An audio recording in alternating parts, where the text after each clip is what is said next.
Pizza's all made up. Made some dough, cheese, nice chicken. Nice. I've done a nice sort of a little chicken tikka paste, sort of keep with the theme.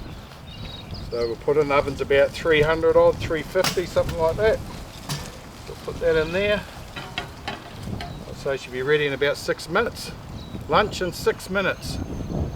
Look at that.